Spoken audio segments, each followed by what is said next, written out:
La entrevista del Telematutino 11, gente importante, a tratar temas importantes. Nos acompaña Manolo Pichardo, secretario de Relaciones Internacionales y miembro de la Acción Política de la Fuerza del Pueblo.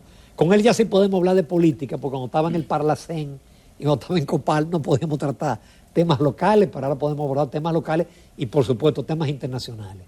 Buenos días, Manolo, bienvenido. Buenos días, Ramón. Buenos días. Muy buenos días, licenciado. Muy bien, muy bien. Mira, no, vamos a comenzar con la parte esta del Google. Pero ya Manolo se había adelantado Sí. Hace unos días en un artículo diciendo que venía esa Sí, esa polarización tú tienes una bola de cristal. de Leonel y de Abinader. Sí, lo que pasa es Gabriel. que todo el mundo está haciendo encuestas, estamos nosotros haciendo encuestas, está haciendo encuesta el gobierno, están haciendo encuestas los empresarios y entonces los datos que están arrojando esas encuestas está poniendo en una situación de estrés al gobierno, porque evidentemente que se está afianzando una polarización entre el compañero Leonel Fernández y el presidente de la República, que parece será el candidato a la presidencia por el PRM. Y los números, por ejemplo, en encuestas nuestras, la diferencia son entre 6 a 4 puntos porcentuales entre el compañero Leonel Fernández y Luis Abinader a nivel nacional. Eso es verdad, Manolo, eso es una campaña. Eso es real. Eso es real. No, eso es real. Y, por ejemplo, te diría, segmentándolo, ¿no? Hay números que nos favorecen a nosotros, en provincias incluso grandes. En el Cibao, algunas provincias grandes, Leonel Fernández está por encima. En algunas provincias grandes también del sur, Leonel Fernández está encima. En el Gran Santo Domingo y Distrito Nacional hay un virtual empate. Yo oía recientemente, esa no la conozco, una encuesta de que hablaba Guido Gómez Mazara, de que hay un empate entre un 35.3% y un 35.5% entre el presidente Leonel Fernández y el presidente Luis Abinader. Evidentemente que los puntos tantos le favorecen a Luis Abinader, pero siempre hay un margen de error y por lo tanto ahí se plantea un empate técnico. Bueno, esa encuesta yo no la he visto, las que he visto, hay sí una evidente polarización en la que hay una diferencia en términos porcentuales de entre 6 a 4 puntos. Esa es la realidad.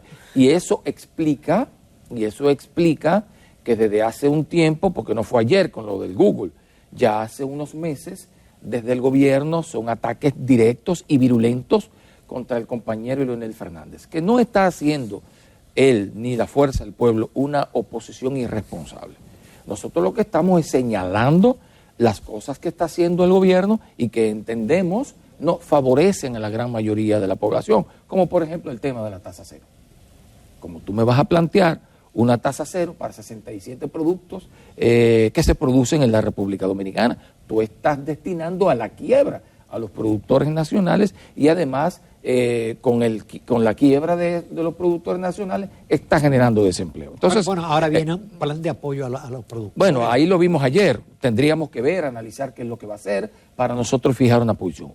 Por lo pronto, lo que conocemos de la tasa cero, eso tenía un impacto devastador en los productores y en la economía de la República Dominicana. Y ellos estaban poniendo de ejemplo la tasa cero en Colombia, pero no es lo mismo. En Colombia se le colocó tasa cero a 167 productos, ¿verdad? Más o menos, sí. Pero productos que no se producen en el país o insumos para ayudar a los productores colombianos. Y aquí es totalmente diferente. Entonces, bueno, nosotros lo que estamos advirtiendo desde la Fuerza del Pueblo es que el gobierno no lo hizo bien. Y lo que tenía el gobierno era que rectificar porque eso impacta negativamente a la población, pero también le impacta al gobierno negativamente porque en la medida en que el gobierno golpee a los sectores productivos, en la medida en que se tomen acciones que afecten el empleo, a la larga, ¿quién afecta? Al gobierno del presidente Luis Abinader. Entonces, lo que está haciendo la Fuerza del Pueblo en ese ámbito y en todos los demás es tratando de aportar para, diríamos, que el gobierno tome las medidas que favorezcan al pueblo dominicano. Manolo, dijo el presidente del PRM en el día de ayer, el reelecto, el licenciado José Ignacio Paliza, de que si las elecciones fueran ayer, Luis Abinader se iría en primera vuelta. otra vez, Bueno, que ganaría nosotros estamos el PRM y el nosotros gobierno. estamos replanteándonos lo siguiente. Yo, a título personal, voy a hablar. Como van las cosas y como van las encuestas, yo me atrevería a decir que es muy probable que sí haya un triunfo en primera vuelta. Es muy probable que sí. Es muy probable que el triunfo en primera vuelta lo tenga la Fuerza del Pueblo y compañero Leonel Fernández. Porque fíjense ustedes, y cualquier analista y cualquier persona que tenga experiencia en este tema de la dinámica de la política, resulta que a 2 años el gobierno se ha desplomado. Es muy difícil que un gobierno a 2 años se encuentre en la situación en que se encuentra. ¿Y está desplomado el gobierno? Se está desplomando. ¿Cómo va a ser? Luis Abinader ha bajado en puntuaciones cerca de 20 puntos Pero en relación a lo que sacó la el fondo elogia la economía dominicana y el crecimiento y la capacidad de resiliencia, igual para el turismo de organismos internacionales. ¿Eso no es algo que favorece al gobierno? Mira, el gobierno yo creo que sí, que se ha reactivado la economía dominicana, pero se ha reactivado la economía global. O sea, no es la economía dominicana, se han reactivado todas las economías. Empieza el proceso de recuperación económica, empieza el proceso de la recuperación de empleos, ¿verdad? Hay ciertas amenazas todavía con relación a la pandemia, con relación al tema de la disrupción en el tema diríamos, de la, ¿cómo se llama?, de la cadena de suministro, por algunas situaciones que te dan en Shanghái, por la misma amenaza de rebrote de la pandemia o por la guerra entre Rusia y Ucrania. Una guerra entre 2 países que son los mayores productores de trigo o los mayores productores de soya. En fin, hoy hay amenazas todavía que pueden impactar a la economía. Y obviamente esas amenazas externas se le suma el manejo torpe de la economía en la República Dominicana. ¿Por qué dices eso? Bueno, porque ciertamente si hay un componente externo en el tema inflacionario, hay uno interno. Porque ¿cómo tú explicas que nosotros seamos el tercer país con mayor inflación en la región? Y si ponemos los otros 2, no podemos meterlo en la ecuación, porque el primero de ellos es Venezuela, que tiene una situación estructural desde hace muchísimo tiempo. El otro es Argentina, que viene heredando también un problema estructural económico desde el gobierno del presidente Macri. Entonces, tú sacas de la ecuación a Venezuela y a Argentina, entonces tendríamos que la República Dominicana es el país con el mayor nivel de inflación en toda América Latina. Pasando al ámbito internacional, Manolo Pichardo, aunque Copal es de América Latina, tú tienes todavía algún vínculo. ¿Ha tomado Copal posición con relación al problema de la invasión de Rusia a Ucrania? He notado que la Copal está un poco activa en lo relativo. La Copal vamos a definir para que los televidentes... Sí, la Copal es la Conferencia Permanente de Partidos Políticos de América Latina y el Caribe, ¿no? Tiene que tener mucho trabajo ahora. Sí, que se fundó en 1979 en Oaxaca, México. Y de la que hemos sido parte los dominicanos desde su fundación. Peña Gómez fue uno de sus fundadores y vicepresidente hasta el día de su muerte, pero otros han sido vicepresidentes, como Atuey de Camps fue vicepresidente, lo fue Miguel Vargas Maldonado también vicepresidente, bueno, y nosotros ocupamos la presidencia de la entidad. Pero hemos visto una ausencia preocupante de la Copal, no solo en los temas que tiene... Sí, y hay muchas cosas que ver sí, ahora. Una ausencia preocupante en lo relativo a las cosas propias de la agenda de la Copal en América Latina, ¿verdad? La situación de la inflación, la situación de la pérdida de valores democráticos en algunos países, situaciones de violencia, en fin, y no hemos visto posiciones de la Copal en torno a ello. Bueno, imagínate, si no hay posiciones de la Copal en torno a los problemas que le concierne, que son los de América Latina y el Caribe, evidentemente que no va a asumir posición con relación a lo que pasa en el resto del mundo, como por ejemplo la guerra entre Rusia y Ucrania, o la confrontación que hay entre el mundo occidental y el mundo no occidental, que es lo que se está escenificando entre Ucrania y Rusia. ¿Se visualiza el final de ese conflicto? ¿O va para largo? Yo digo lo siguiente, el conflicto entre Rusia y Ucrania no es un conflicto entre Rusia y Ucrania. Ah, no. No, para nada. Es un conflicto entre el mundo occidental y el mundo no occidental. Ahí está, claro, ahí está el mundo occidental encabezado por los Estados Unidos y Europa. y entre lo que están países que diríamos geográficamente no son occidentales, pero políticamente lo son, como Australia y Japón, ¿no? Ese es el mundo políticamente occidental que está viviendo una situación de pérdida de hegemonía. Es evidente que hay una pérdida de hegemonía de Occidente. Hay un autor que se llama Joseph Piquet que habla del repliegue del mundo anglosajón, específicamente de Estados Unidos y de Inglaterra, pero que el mundo anglosajón, como es el líder de Occidente, obviamente que impacte en el repliegue occidental. Entonces, ante ese repliegue, por la pérdida, diríamos, de hegemonía, porque ya no tiene el nivel de influencia que tenía antes, entonces emergen otras fuerzas, entre ellas China, que la lidera. China es, diríamos, la parte visible de un polo que crece, que está llegando a acuerdos, por ejemplo, la implementación de la Franja y la Ruta, un proyecto ambicioso que trata de reeditar la antigua Ruta de la Seda y en la que son parte prácticamente todos los países africanos, una gran parte de países de América Latina y países, incluso Italia es parte de la Franja y la Ruta. Pero está el Banco de Infraestructura, de obras de infraestructura chino, en la que están países también del resto del mundo y países incluso europeos. O sea, lo que está haciendo China y un grupo de países es, diríamos, montar en paralelo organismos que se montaron después de la Segunda Guerra Mundial, que funcionan como el Banco Mundial, el Fondo Monetario Internacional. Entonces, ese grupo encabezado por China está creando organismos paralelos para competir con los que, diríamos, domina Occidente desde la Segunda Guerra Mundial. Vamos a una breve pausa, Manolo Pichardo. Volvemos, que todavía tenemos temas de interés local. Continuamos esta mañana en Telematutino 11 conversando con el licenciado Manolo Pichardo, quien es miembro de la dirección política del Partido Fuerza del Pueblo, pero también fue presidente de la COPAL y de otras y del Parlacén. Lo tuvimos aquí en el programa en diversas oportunidades.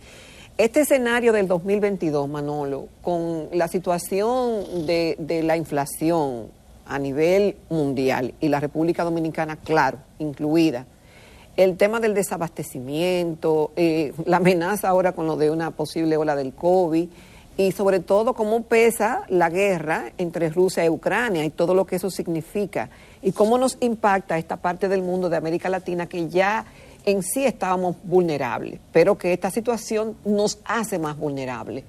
¿Cómo tú ves ese panorama mezclado con la política, Manolo, y lo que ha pasado con los gobiernos que han intentado la reelección, los presidentes electos y cómo está todo este tema en esta parte del mundo que tú dominas muy bien? Mira, el panorama económico es sombrío. En Estados Unidos están incrementando la tasa de interés, porque bueno, para detener la inflación, obviamente, están encareciendo el dinero. Y eso implica un impacto en la economía de la República Dominicana. Implica menos circulante, implica menos dinero para los dominicanos, implica menos remesas. Amenazas sobre el turismo. Bueno, uno de nuestros principales pilares son eso, la remesa y el turismo. El turismo ha sido bien impactado, se ha ido reactivando, pero siguen las amenazas, no solo de la COVID, sino también de lo que está pasando en Rusia y Ucrania. Yo no sabía y me enteré recientemente que nosotros tenemos un flujo enorme de ucranianos y rusos que vienen a la República Dominicana y ese es un flujo que se ha prácticamente detenido. Pero además el impacto de la crisis económica, de la inflación, de la falta circulante que habrá, también impactará de manera importante en el turismo en la República Dominicana. ¿Y en la política, vendrán menos Manolo? turismo, menos turistas a la República Dominicana, Estados Unidos, vendrán menos turistas desde Europa a la República Dominicana porque en Europa hay una situación también de crisis seria y de incertidumbre por la guerra. O sea, es que los precios del gas natural se han incrementado, que los precios del petróleo se han incrementado, los precios del trigo se han incrementado. En fin, por la guerra de Irak, recordemos que la Rusia suple el 37% del petróleo a la Unión Europea, casi el 40% del gas natural, y suple el 55% del gas natural a Alemania, y cerca también del 39% del gas del petróleo que se consume, y hay una amenaza de cerrar el grifo. Todo depende de la escalada que haya en el tema de las sanciones.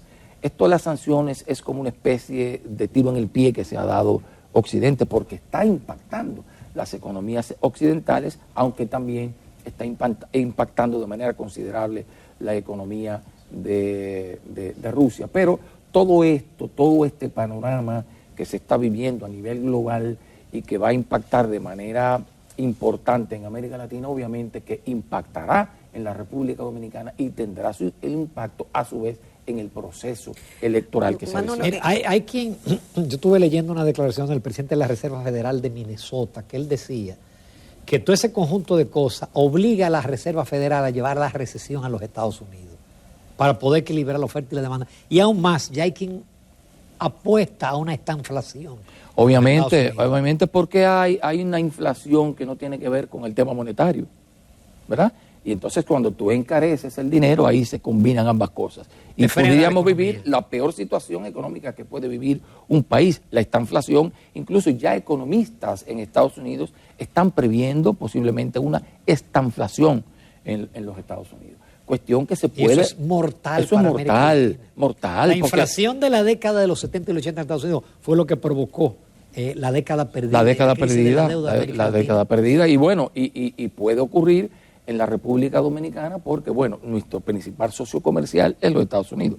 Pero no solamente es nuestro principal socio comercial, que uno dice y cantaletea todo el tiempo, sino que nosotros vivimos de las remesas que llegan de los Estados Unidos. Fíjense que con las ayudas que hubo durante la pandemia, cómo crecieron las remesas en la República Dominicana y pudieron permitir que la economía de la República Dominicana se mantuviera a flote. Ya no es así.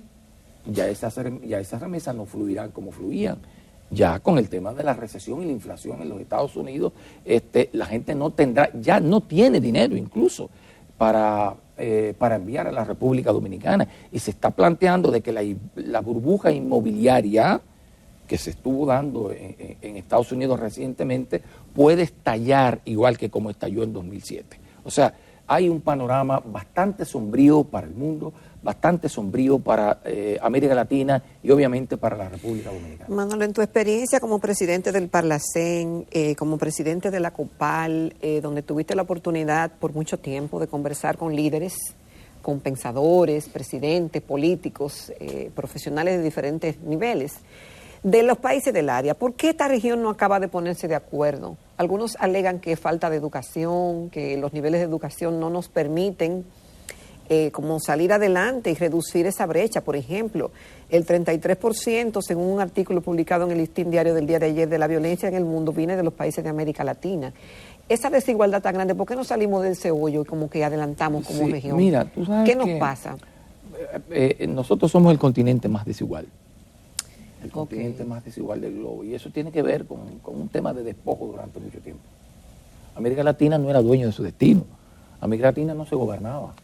América Latina empieza a ser independiente ahora. Fíjense la Cumbre de las Américas, que no es la primera crisis en la Cumbre de las Américas. Ya los gobiernos se ponen de acuerdo. Bueno, pero nosotros somos uno y nos vamos a defender. Y América Latina empezó a despegar a raíz de la llegada de gobiernos progresistas. Gobiernos progresistas que entienden bastante bien de que no es posible vivir sin el mercado. No es aquella vieja izquierda. Es una izquierda que entiende que Estado y mercado tienen que ir de la mano para generar riquezas, ¿verdad? Y para que haya una distribución justa. Entonces, con la llegada de los gobiernos progresistas, la desigualdad empezó a reducirse. La desigualdad. Y yo siempre digo, mucha gente vincula la pobreza con la violencia. Y yo digo que no.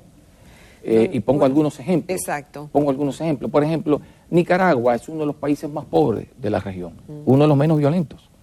Guatemala. Pero hay un régimen. No, pero fuera de régimen. Costa Rica pero también. Los vecinos, Honduras pero voy a poner un ejemplo. El Salvador, por ejemplo. ¿Qué es lo que genera la violencia realmente? No es la pobreza. Porque estamos hablando de un régimen así, pero no lo fue siempre. No lo fue siempre. Y Nicaragua es uno de los países más pobres y menos violentos. Y uno de los países más ricos y más violentos es Guatemala.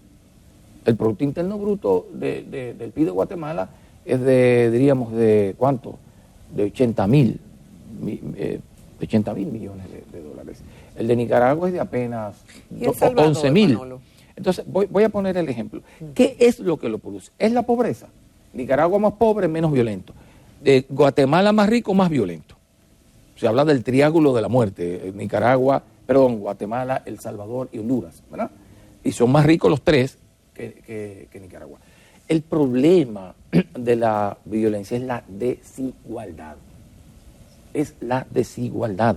Cuando tú ves... Pero ¿y eso no que va en Nicaragua? En Nicaragua no hay tal desigualdad. No. La desigualdad que uno ve en El Salvador, la desigualdad que uno ve en Guatemala, no existe ni en Costa Rica, los niveles de desigualdad, ni en Nicaragua. Y Costa Rica y Nicaragua son los países menos violentos de la región. Fíjense ustedes, yo vinculo siempre el tema de la violencia y de la inseguridad ciudadana al tema de la desigualdad, porque el tema de la desigualdad genera resentimiento. Siempre pongo un ejemplo, y yo creo que lo hablé una vez con ustedes. Un joven mató en Santiago a otro, y cuando están entrevistando al muchacho, no le robó nada. ¿Por qué lo mataste? Y él dice, por envidia, porque él tiene unos tenis que yo no puedo comprar. Eso dijo. Entonces es un problema de resentimiento social que se va incubando en la medida que tú ves que el otro todo lo puede y tú no puedes nada. Entonces eso es lo que genera la violencia en América Latina y en cualquier país del mundo. Ahora, ¿qué ha pasado en América Latina? Bueno, las desigualdades se fueron disminuyendo en la medida en que llegaron gobiernos progresistas. Por ejemplo, Lula sacó de la pobreza 40 millones de personas. Volvieron a ser pobres después que salió del poder, pero sacó 40 millones de la pobreza. ¿Eso fue real? Sí, porque real. eso se cuestionó mucho. No, reconocido por el Banco Mundial, por el Fondo Monetario Internacional, por todos los organismos internacionales, pero lo propio con Correa también disminuyó la desigualdad. Se generó más riqueza, lo primero. Se ha generado más riqueza. No, en Brasil se generó más riqueza. En Ecuador con Correa se generó más riqueza, con Evo se generó más riqueza también. El tema es que las riquezas fueron, diríamos, distribuidas con mayores niveles de justicia y eso disminuyó la violencia, ¿verdad? Disminuyó el resentimiento social. Entonces, uno entiende que a eso hay que apostar. A una economía, diríamos, socialista de mercado, o sea, donde el mercado juega un papel importante para generar riqueza, pero el Estado regule eso y no tenga el mercado las manos libres para generar lo que se ha generado cuando se le deja las manos libres al mercado, mucha desigualdad. Qué pena no tener más tiempo. Terminamos. Muy bien, Manolo Pichardo, por tu participación, que ya te invitaremos nueva vez. Bueno, muchas gracias. Principalmente Muchas con gracias. ese de los temas internacionales. Volvemos, amables televidentes, después de la pausa.